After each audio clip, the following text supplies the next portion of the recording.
Koç Üniversitesi Tasarım Laboratuvarı'ndan merhaba. Bugünkü videomuzda yaratıcılık tuzağı olan bir konudan bahsedeceğiz. Kroptonezya. Bunun için çok değerli bir konuğum var. Koç Üniversitesi Psikoloji Bölümünden Uygulamalı Bellek Araştırma Laboratuvarı Direktörü Profesör Sami Gülgöz. Merhaba hocam. Merhabalar. Hocam, işverenin benim düşüncenin yaptığım kavgası grafik tasarımda çok sık karşılaştığımız bir durum. Bunun arka planında bir tuzak var. Bu tuzağı ortaya çıkarmak için de bir deney yapılmış. İki grafik tasarımcının yeni bir iş hakkında bilgilendirme toplantısına çağırmışlar. Toplantıda da işveren yeni markası için bir logo, bir slogan ve bir isim istemiş. Tasarımcılara fikir geliştirmeleri için de 20 dakika vermiş işveren. Onları çalışmalar için yalnız bırakırken işveren kendisinin de fikirlerini olduğunu söyleyen ve bunları kapalı bir zarfa, basın üstüne kapalı bir zarf içine koymuş. Yaklaşık 20 dakika sonra tasarımcılar fikirlerini işverene sunmuşlar. İşveren bunları dinlemiş, sonra masanın üstüne bıraktığı zarfı açmış ve tasarımcıların ortaya koyduğu fikirlerle neredeyse aynı olan slogan, logo ve marka ismi eskizlerini göstermiş. Tasarımcılar çok şaşırmış. Bu bir tuzak aslında. Grafik tasarımcıları toplantıya belirli bir rotadan getirmiş işveren.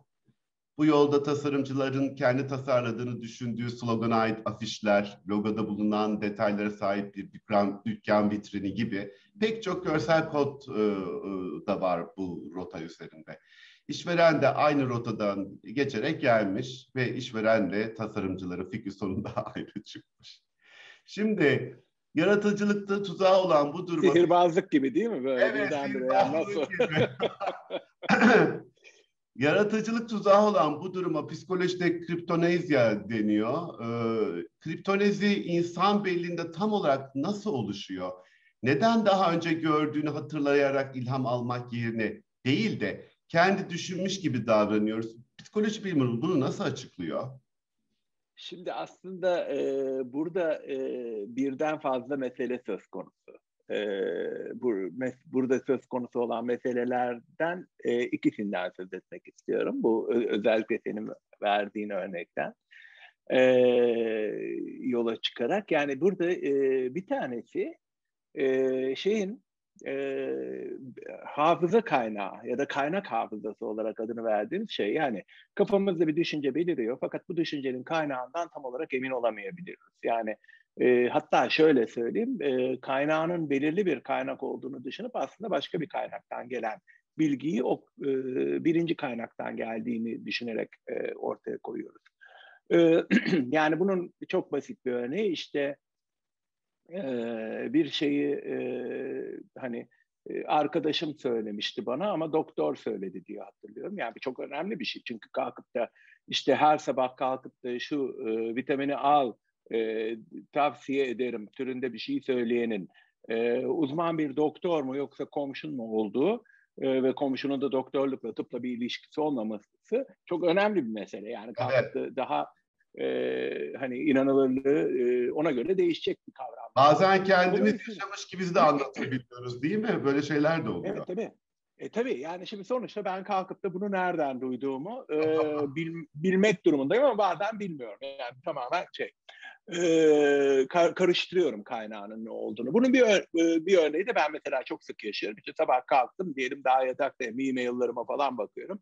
Ondan sonra bakarken bir mail okuyorum. Ondan sonra arkasından duşa giriyorum. Duşta kafamda bir cevap yazıyorum o e-mail'e. Ondan sonra aradan 2 gün geçtikten sonra ya ben sana bir mail atmıştım diyor biri. Ben cevaplamıştım diyorum. Ondan sonra yok, cevaplamamışım. Hakikaten cevaplamamışım. Ne oldu? Orada ben kafamda o e-mail'i yazdığım için yazmış gibi hatırlıyorum. Yani aynı Dolayısıyla anda çoklu proseste işliyor. Bunun da etkisi var mı? Tıpkı bilgisayar gibi multiprocessing. tabii. Tabii o aynı anda birçok işi yapmanın da etkisi var. Yeterince dikkat harcamamanın da. Biz yıllar önce bu kriptomnezi meselesiyle ilgili bir araştırma yapmıştık. Yaptığımız araştırmada e, hani başkasından duyduğu değil de sadece kendi daha önce söylemiş olduğu fikri dahi yepyeni ve orijinal bir fikir olarak hatırlayabiliyor insan. Yani diyelim ki bir saat önce söylemiş olduğu bir şeyi e, bizim istediğimiz çok basit bir şeydi. Yani belirli bir kategori verdik insanlara. O kategorinin örnek teşkil edecek o kategoriye nesneler söyle dedik. Yani hani bırak grubun içinde başka birini, söylediğimiz şeylerden biri, grubun içinde biri bir şey söylemişse tekrar aynı sözcüğü söylememeleri gerekiyor. Sürekli özgün yeni bir tane üretmeleri gerekiyor kategori üyesi olarak. Ve orada gördüğümüz şey, hani kalkıp da bırak başkasının söylediğini, söylemiş olduğunu hatırlamıyor ve kendi orijinal yeni bir örnekmiş gibi söylüyor. Fakat kendisinin bir saat önce söylemiş olduğu örneği dahi hatırlamayıp yeniden yeni bir fikirmiş gibi ortaya koyabiliyor. Yani buna biz aslında tasarım atölyelerinde de çok sık rastlıyoruz. Eminim. Yani çocukların işte bir başkasının fikrini alıp söylemesi gibi. Hatta bunu bir zaman zaman kendi de utanıyor. Acaba bir hırsızlık mı yaptım? İşte sakın bu tuzak değil mi? Öyle anlıyorum. Tabii aynen. Yani sanatta bu çok aslında karşımıza çıkan meselelerden bir tanesi. Hatta bunların en ünlülerinden bir tanesi Beatles grubunun üyelerinden George Harrison'ın yapmış olduğu bir durumdur. George Harrison'ın kendi bestesi olarak ortaya koyduğu bir şarkı aslında yıllar önce duymuş olduğu bir şarkının tıpatıp aynısı. Yani o kadar aynı ki hani birinin sözlerini diğerinin üzerine söyleyebilir kadar benzeyen iki beste bunlar. Aynı şey sanatta çok mümkün tabii. Peki ama şunu biz tasarım alanında çalışan bilim insanları olarak şunu anlamaya çalışıyoruz. Tasarımda ilham almak diye bir şey var. Yani daha önce Evet. örneklere bakıyoruz, onları alıyoruz, yeniden okuma yapıyoruz. Zaten klasik tasarım eğitiminde de biraz beslen, sağdan soldan bak dediğimizde oluyor. Bu ilham almakla bunun arasında bir nüans var galiba, değil mi? Şimdi işte onu o çizgiyi çizmek çok kolay değil. Yani şimdi farkında olarak ilham alıp o ilhamdan yola çıkarak değiştirme söz konusuysa ve bunu kabullenerek yapıyorsa kişi, bunu hani kabul ederek ve ifade ederek yapıyorsa bunun hiçbir sakıncası yok. Bu gayet kabul edilebilir bir durum. Özellikle hani ne bileyim işte biz de aynı şekilde bilimsel bir makale yazdığımızda da aynı şey değil mi? Yani sonuçta Tabii. birinin bir fikrini alıyoruz, onun üzerine bir şeyleri inşa ediyoruz, geliştiriyoruz o fikri, daha farklı biçimler sunuyoruz. O başka bir şey. Burada kriptomnezi meselesinde ve sorun yaratan olarak ortaya çıktığında belirli esinlenmelerin ötesine geçip neredeyse tıpatıp aynı fikri kendi fikrinmiş gibi hatırlamak. Buradaki mesele şu, yani ben bunu daha önce duymuştumu unutup kafasında bir fikir beliriyor kişinin. O fikrin kaynağını daha önce duymuş olduğu olay değil de sanki tamamen kendi yaratmış olduğu düşünceymiş gibi hatırlamaya başlıyor. Peki hocam bu tuzağa düşerken format olarak baktığımızda bir hikayenin anlatılmasını hafızalamakla bir görüntünün hafızalama arasında bir farklılık var mı? Yani görsel kayıt, bellekteki kayıt bu tuzağa düşmekte daha mı etkin oluyor? Aslında o konuda çok fazla bir bilgimiz yok. Yani bir şekilde her modalitede dediğimiz, yani bu her türlü algı biçiminde bu söz konusu olabiliyor. Şimdi biraz önce vermiş olduğun örnekte ikinci bir faktör daha var. Sadece kaynak belleğinin ötesinde bizim hani bir takım şeyleri tetiklemek, yani öncesinde bir takım düşünceleri gösterip insanlara bunu daha sonra benzer düşünceleri tetiklemekle de bağlantısı olabileceğini düşünüyorum o örnekte. Çünkü sonuçta e, hani böyle güzel laflar vardır. Hani güneşin altında yeni bir şey yok der bir tanesi. Ötekisi benim daha çok sevdiğim bütün güzel fikirlerimi benden öncekiler çalmış derler. Hani bu bütün güzel fikirlerimi benden öncekiler çalmış. Muhtemelen işte bir yerde zamanında duymuşuzdur o fikri. Fakat bir noktada kendi fikrimiz olarak aklımıza geliverir, araştırırız, bir bakarız ki aslında hakikaten yapılmış. Görsel olarak da aynı şey. Yani bir görüntüyü algılayıp onu belirli şekilde biz beynimizin bir bölgesine kodluyoruz. Fakat ondan sonra o bir anlamda uyur bir halde ya da en azından daha arka tarafta kalan bir görsel olarak kalmış olabiliyor. Ve bir noktada bir düşüncenin ya da başka bir görselin bunu tetiklemesi gerekiyor.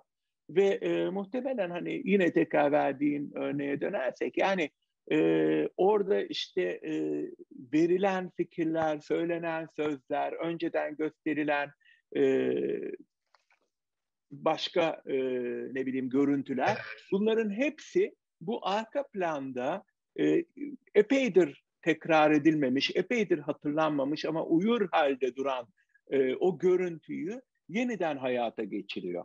Ve Evet. birdenbire insanın kafasında o görüntü beliriyor. Ve sanki O kendi görüntü bulduğunu düşünüyor değil mi o anda? tabii şimdi o görüntü belirdiğinde o kadar zamandır uyumakta olan bir görüntü ki birdenbire o görüntünün daha önce görülmüş olduğuna dair herhangi bir iz, herhangi bir farkındalık olmuyor. Peki bunun görsel hafızayla imajinasyon çağrışımı arasında bir ilişki var mı? Yani kesinlikle var çünkü hani biz bir şeyleri hayal ettiğimizde, yeni imgeler gözümüzün önüne getirdiğimizde kaçınılmaz olarak hayatta daha önce gördüğümüz imgeleri kullanarak bu yani ne bileyim hani ben insanlara kalkıp da ya benim için bir vazo tasarla dediğimde bu insanların bugüne kadar görmüş olduğu binlerce vazo görüntüsünden çok farklı bir nesne olması gerçekten zordur. Yani hani bunu bile hani ne bileyim işte şurada duran bir vazomuz var örneğin. Ben niye vazo örneğini verdim? Çünkü biraz önce o vazoyu gördüm muhtemelen. Yani bu da hafızanın nasıl çalıştığıyla ilgili bir Aslında bunu mesele. aslında doğruluyorsun. Mesela biz tasarım odaklı düşünme dersinde bir problem veriyoruz öğrencilere sömestrin başında. Bizim laboratuvarın asistanları önce kendileri düşünüyorlar, o fotoğrafları koyuyorlar, sonra göstermiyorlar. Bu problemin çözümü nedir diye sorduklarında çocuklar onların aynısını söylüyorlar. Biz de Evet. diyoruz ki açıyoruz, o şaşırıyorlar diyoruz ki bunlar olmayacak. Galiba bu olay bununla çok alakalı bir şey. Kesinlikle yani hani vazo tasarımı dediğimde artık o kadar çok şey gördük ki yani işte benim şurada gördüğüm vazo normalde vazonun bir tane ağzı vardır çiçek koyacak vesaire. Mesela bizim buradaki vazoda 2 tane ağız var yani şimdi onu da düşünmüş. Şimdi ne yapacak bunu tasarlayan kişi? Bir şekilde üçüncü bir ağız koyacak belki ya da başka bir şey yaratacak ama sonuçta bugüne kadar görmüş olduğumuz imgeler bize daha fazla yeni bir imge yaratma imkanı verebiliyor tabii ki. Ama burada önemli olan kriptomnezi durumunda biz daha önce görmüş olduğumuz bir imgenin tıpatıp aynısını yaratmayalım yeter ki. Evet. Hocam, peki Tabii. bunun dejavuyla bir alakası var mı? Yani dejavu da bu konunun bir parçası mı yoksa tamamen ayrı şeyler mi? Yani bu Aslında benzerlikleri var. Yani şu tür benzerlikleri var. Dejavu durumunda olan şey bir olay yaşıyoruz ve bunun yani daha önce yaşamışlık hissi. Şimdi aslında ilişki şöyle bir ilişki. Daha önce yaşamışlık hissi var fakat kaynağını bilemiyoruz. Nerede yaşadığımızı bilmiyoruz ya da neden böyle bir hissi yaşadığımızı bilmiyoruz. E, Kriptomnezi sanki bunun tam tersi gibi. Aklımızda böyle bir düşünce var ama biz bunun başka bir yerden geldiğini bilmiyoruz. Yani o dejavu hissinin tamamen olmaması, olması anladım. gerektiği yerde. Yani daha önce ben bunu yaşadım düşüncesinin olması gerektiği yerde aslında yok. Yani Yok. yanılmanın öteki ucu, aynı problemin öteki tarafı gibi. Birisi yaşanmışlığı gösteriyor, öbürsü hiç olmamış gibi davranıyor. Öyle anlıyorum. Aynen öyle. Kesinlikle öyle. Kesinlikle Peki öyle. Şimdi tabii cep telefonlarına günde en az 2-3 saat bakıp sayısız görsel tarayan, özellikle Z kuşağına baktığımda, kendi kuşağımla karşılaştırdığımda kripto nemzni varlığı örneğin 20-30 seneye eskiye göre daha kuvvetli olduğunu söylemek mümkün mü? Bununla ilgili çalışmalar var mı? Yani bunun yani sosyal medyanın bize vermiş olduğu işte ne bileyim bakıyoruz, bir sürü inovasyon görüyoruz, bir sürü yani çok sayıda şey görüyoruz. Acaba 20-30 seneye göre bu tuzağa düşme olasılığı daha mı yüksek? Bununla ilgili hiç çalışmaya rastladın mı ya da senin fikrin nedir? Yok, yani burada bu konuda bir çalışma yok aslında. Bildiğim kadarıyla en azından yok. Ama spekülasyon yapabileceğim burada. Bir miktar zihnin çalışma yöntemlerinden ya da hafızanın çalışma şekillerinden yola çıkarak bir spekülasyon yapabileceğim. O spekülasyon da şu. Ee, Eski zamanda, e, ne bileyim benim çocukluğumda en azından bilgiye ulaşım çok zordu. Yani kalkıp da belirli bir konuda bilgi edinmek istediğimde benim bu konuda bir çaba göstermem gerekiyordu. Yani işte kütüphaneye gideceksin, kitabını bulacaksın, arayacaksın, çıkaracaksın vesaire bir yön işlem söz konusuydu. Dolayısıyla genelde sadece görsel değil, genelde enformasyona erişim ve enformasyon bombardımanı bu kadar fazla değildi. Yani işte eskiden sabahleyin bir gazete, iki gazete okurduk diyelim. Dünyaya ilişkin belirli sayıda haber alırdık. Şimdi ise işte Twitter'ıydı, Instagram'ıydı, Facebook'uydu. Gerçi Facebook'u pek kullanmıyorum. Pinterest var Hepsi herhalde. mesela. Pinterest'ten bak. Yani kesinlikle mesela yani böyle birçok sosyal medya aracılığıyla e, bu enformasyon na erişimin ötesinde yani çok erişimin ötesinde sanki bir bombardımana da bariz maruz kalmış gibiyiz. Yani bombardımana maruz kalmış gibiyiz çünkü bir de şey var yani eğer onlara yetişemiyorsak bir şeylerin gerisinde kalmışlık durumu yaşanıyor. Bir sosyal olgu var burada da. Bunu takip etmek bir zorunluluk haline gelmiş gibi neredeyse. Dolayısıyla benim tahminim o kadar hızlı işliyoruz ki bu gelen bilgiyi. O hızlı işlemede bir farkındalık. Yani ben bunu şu anda görüyorum, böyle bir şey gördüm, bunu işleyeyim gibisinden bir işlemeden ziyade otomatik olarak yapılan işlemeler söz konusu. Yani zihnime bunlar otomatik olarak kodlanıyor. Bu otomatik kodlamanın özelliği ne? Bağlamından çıkarılarak kodlanabiliyor. Yani ben bunu hangi bağlamda kodlamıştım bilgisi diğerlerindeki kadar olmuyor. Yani ben bunu bu kitabı okurken birdenbire bu resmi gördüm. Ne ilginçtir diye düşündüğümüz zaman farklı bir şey söylüyoruz. Yani ben mesela işte grafik tasarımdan örnek verecek olursam işte Bob Dylan'ın bu ünlü grafik tasarımını, o müthiş bir Bob Dylan resmini ortaya çıkaran durumu nerede gördüğümü çok iyi hatırlıyorum. Ne zaman gördüğümü çok iyi hatırlıyorum vesaire. Yani burada önemli olan bunlardan o kadar çok görüyoruz ki ve bunu görürken de aynı anda birçok işlemi yapıyoruz. Yani mesela bir film seyrederken aynı anda Twitter'a bakmak çok yaygın olarak yapılan bir davranış ya da Instagram'a bakmak ve bunun sonucu olarak yani o gördüğümüz her şeye ayırdığımız çaba ve kaynak, zihinsel kaynak çok azalıyor. Ve zihinsel kaynak azaldığı için o bir görüntü olarak zihnin bir yerine yerleşiyor ama biraz önce söylediğim gibi uyuyan ya da uyuma eğilimi olabilecek çok da fazla diğer bilgiyle bağlantısı olmayan bir görüntü olarak kalıyor. Evet. Dolayısıyla birdenbire zihnimizde bu tak diye ortaya çıktığında bak ne güzel bir şey düşündüm diye düşünebiliyor insanlar. Hocam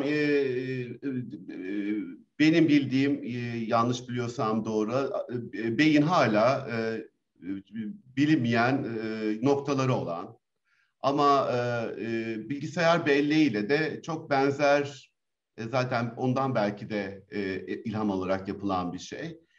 Şimdi bu kadar çok datanın gelmesi, özellikle yapılan araştırmalarda 2010'lu yıllardan sonra bulunan bulguların, dünya tarihinde bulunan bulguların %80'i son 10 yılda bulunmuş ve o bilgileri sürekli de besliyoruz. Bu kadar datanın toplanması insan beyninin çalışmasının için bir dezavantaj mı, yoksa tam tersine bununla ilgili bir spekülasyon var mı, yoksa bir bilinmez mi Yani ben hala? yapayım spekülasyonu.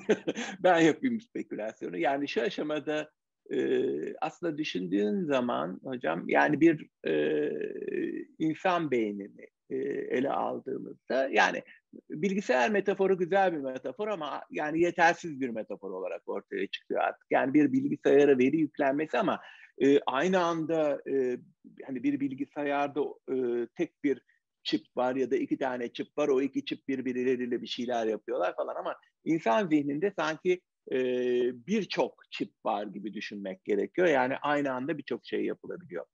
Bütün bunları düşünürken bir yandan hani bilgisayar metaforunu bir kenara bırakırsak aslında beynimiz 200 bin yıl önce nasıl bir beyinse yapısal olarak, aslında yapı olarak neredeyse aynı beyin. 200 bin yıllık insan evriminde, yani insanın evriminde son 200 bin yılda fazla bir değişme göstermeyen bir zihin. Bu ne demektir? Yani bu okuma yazı öncesi, işte ne bileyim, bütün bu kullandığımız araçlar öncesi bir beyin. Dolayısıyla beyin sadece adapte olmaya çalışıyor. Yani hani daha önce var olan yapıların üzerine yeni bir sistem getiriyoruz. İşte bu akıllı telefonları getiriyoruz ve o akıllı telefonları yönetmeye çalışıyor bir şekilde zihin ya da beyin. O ilkel sistem aslında o kadar karmaşık ve müthiş bir yapı ki bu tür yeniliklere çok hızlı bir biçimde adapte oluyor. Yani benim Yani insanın genel olarak adaptasyonu. O yüzden gizemli tabii ki insan. Biyoloji çok gizemli o açıdan, değil mi? inanılmaz. Yani biz çok az şey biliyoruz. Biraz önce söylemiş olduğum gibi. Yani 2,5 yaşındaki torunum benim çok hızlı bir şekilde bir iPad'de izin verilmeyen bir YouTube'u kimse bakmazken YouTube'u nasıl açacağını, orada nasıl bir film bulacağını, kendi istediği şeyi beğenmediğinde bir sonrakine nasıl geçeceğini falan, bütün bunları çok hızlı, özellikle de yasak olduğu için kimse bakmazken yapması gerektiği için çok hızlı bir şekilde yapabiliyor 2,5 yaşında. Dolayısıyla buradaki beynin müthiş bir adaptasyon becerisi var. Şimdi bu şu anlama mı geliyor? Yani her şeyi yapabilir anlamına mı geliyor? Kesinlikle hayır. Çünkü sonuç olarak bizim herhangi bir noktada dikkatimizi paylaştırabileceğimiz, ilgimizi paylaştırabileceğimiz uyaranlar, etrafta var olan şeyler sınırlı. Yani mutlaka bazı şeyleri göz ardı edip bazı şeyleri içeri alıyoruz. Ve dolayısıyla tabii bunu yaparken bir takım var olan bilgilerimizi de kullanıyoruz. Yani ben şurada oturuyorum, yani ekranda sevgili hocama bakıyorum, bir şeyler anlatıyorum, düşünceler aklımda ama klavyeye pek bakmıyorum. Onun orada olduğunu biliyorum çünkü benim bilgim onun ne olduğunu vesaireyi bana söylüyor. Ama her seferinde sıfırdan işlemem gerekmiyor bu bilgiyi. Var olan bilgimi kullanıyorum. Dolayısıyla biraz önce söylediğimiz hani bu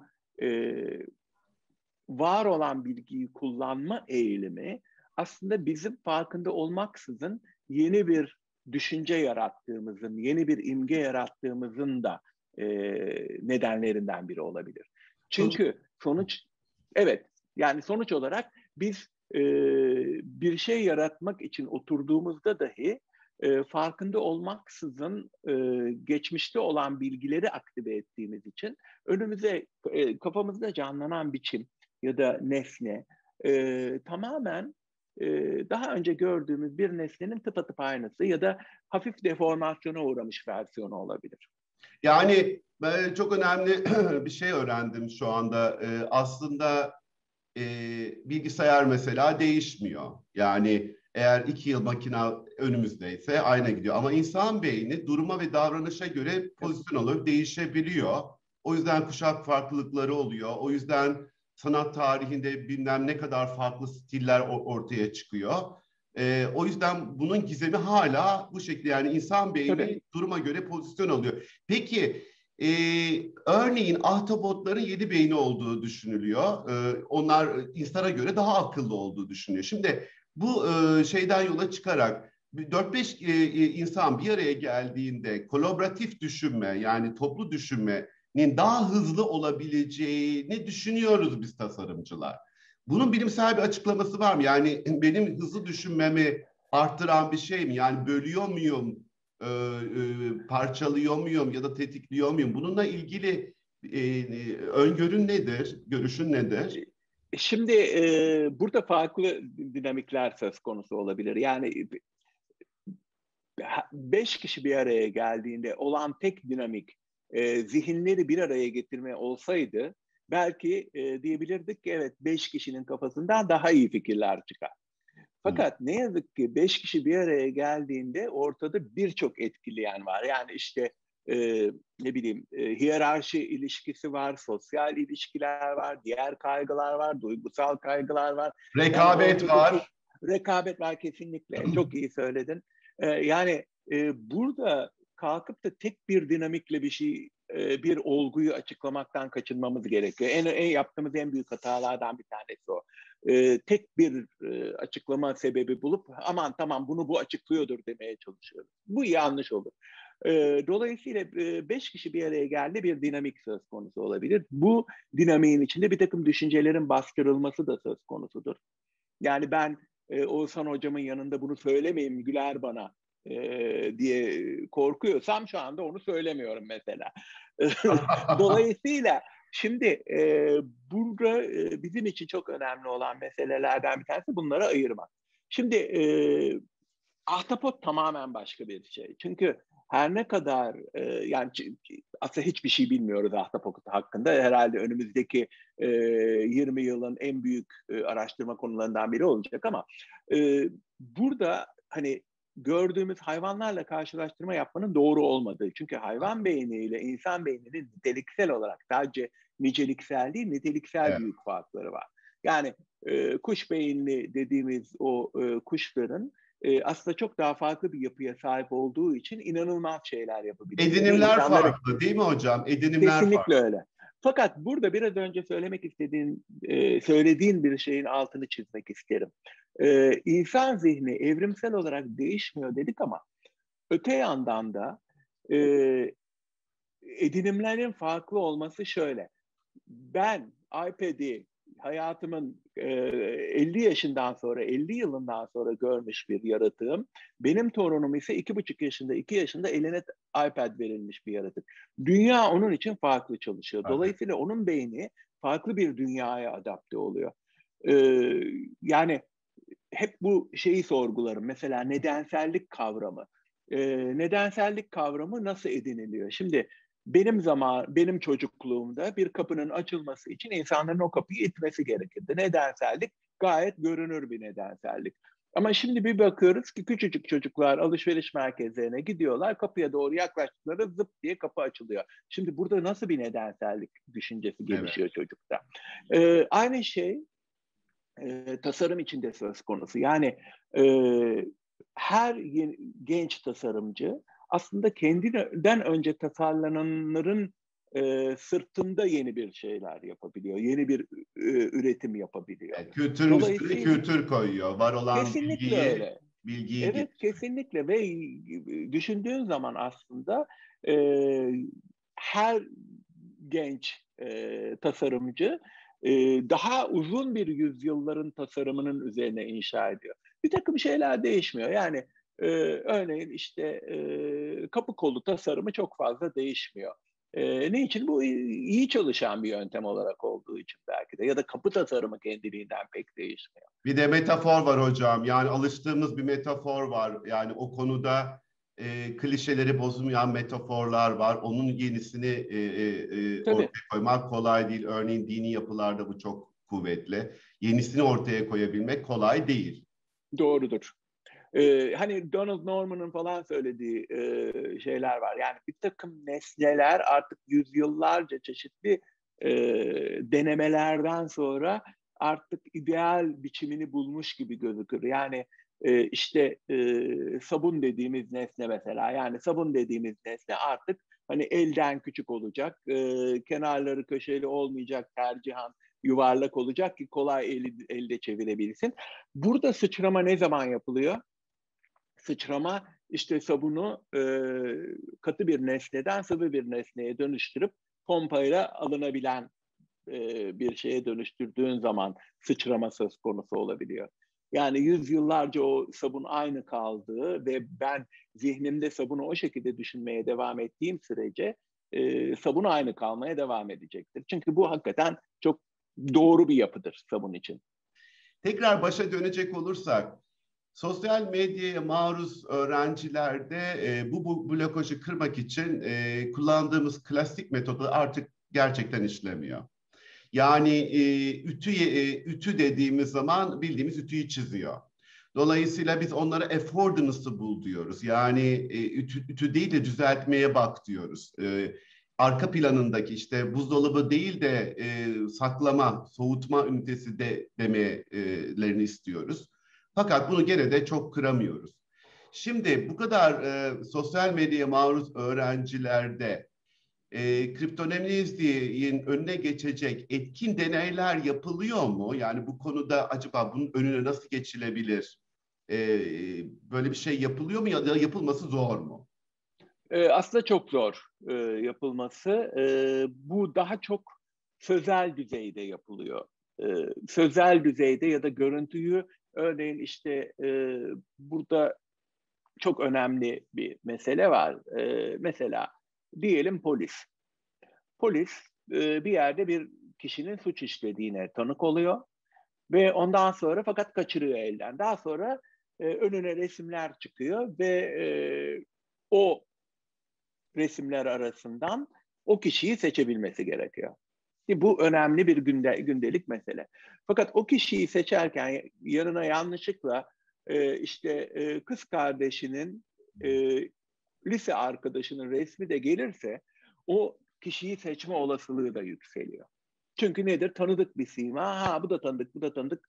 Bu daha tanıdık geliyor. Ha onu seçiyor. Lise arkadaşını seçiyor. Şimdi bunun önüne geçmek için işte polislere neye dikkat edeceklerini, nasıl dikkat edeceklerini vesaire gibi bir takım eğitimler veriyorlar. Çalışıyor mu? %100 değil. Yani bu tür eğitimlerin temelinde aslında işte baktığın nesneyi çok iyi kodlamak var. Yani bunu gördüm, nerede gördüm, nasıl bir nesneydi, nasıl bir bağlamda gördüm, ne için kullanılıyordu vesaire. Yani bunu çok iyi kodlamak çok önemli. Hızlı geçişler, biraz önce senin de dile getirdiğin o hızlı geçişler bu kodlamayı engelliyor. Dolayısıyla burada yapılması gereken en azından belirli bir nesneyi ya da bir imgeyi incelerken buna daha fazla dikkat sarf etmek. Yani buna zaman da burada bir faktör. Daha fazla zaman, daha fazla dikkat sarf etmek. Önüne geçmenin yöntemlerinden bir tanesi bu. Ve onu iyi Yani algılamak, bağlantılarını kurmak. odaklanmak, problemin içine girebilmek gibi Evet, algılıyorum, değil mi? Aslında evet, evet. tasarım odaklı düşünmede biz yaşatıyoruz o problemi. Galiba bu senin söylediğinle çok özdeşiyor. Yani bir an için Evet. unutmasını sağlıyoruz. Evet. Ha tabii yani kendisini mesela ütü iyi bir örnek. Yani ütü niçin gerekli? İşte ne bileyim kumaşlar düz görünsün, buruşuk görünmesin. Çünkü niçin? Çamaşır makinesinden çıkıyor. Çamaşır Orijinaline makinesi inmekten bahsediyorsun, değil mi Taner kesinlikle Hocam? yani şimdi Evet. çamaşır makinesine sokmasak bunu aslında ütüye de ihtiyacı olmayacak gibi Hı. daha kapsamlı düşünme gerekiyor sanıyorum bu tür durumlarda. Evet. Yani senin uzmanlık alanına girmek istemem hocam ama Yok hayır e, ama örtüşüyor psikolojiyle affordance kavramı. Yani benzeşik Türkçesini bulamıyoruz tam. Benzeşik içinde eylem barındıran şeyin eylemin ne olduğunu anlamak. ona belki de göre onun da ötesine geçmek. Yani evet, biz düşündüğümüz zaman o imgelerle düşünmekten ziyade belki de e, amaçlarla düşünmek. Yani o zaman ben hem çamaşır makinesini hem de ütüyü kaldıracak bir şey düşünebilir miyim? Yani sadece ütüyü kaldırmak için, çünkü ütü çamaşır makinesinin bir sonucu. evet. Ya da çamaşır yıkama eyleminin bir sonucu. O zaman Bunu şunu değiştirebilir miyim? şunu anlıyorum senin söylediğinden. Yani düşünme prosesini tamamen işleyişe, eyleme, amaca yönlendirebilirsek bunu bir şekilde bu bahsettiğimiz blokajdan kurtulma şansımız olabilir diye düşünüyorum. Tabii yani uyduruyorum ama işte yıkanma gerektirmeyen kumaşlar bir şekilde hiçbir şekilde yıkanma gerektirmiyor. Yıkanma gerektirmiyor, ütü gerektirmiyor. Böyle bir kumaş üretmek mesela. Yani hani bu şekilde düşünmek gerektiğini Evet, kabul beraberce ediyorum. şu anda tasarım odaklı düşünme yaptık. Bugün çok önemli bir konuyu Koç Üniversitesi Psikoloji Bölümü Uygulamalı Bellek Araştırmaları Laboratuvarı Direktörü Profesör Sami Gülgöz'le konuştuk. Ben Oğuzhan Özcan, Koç Üniversitesi Tasarım Laboratuvarı'ndan iyi günler diliyorum.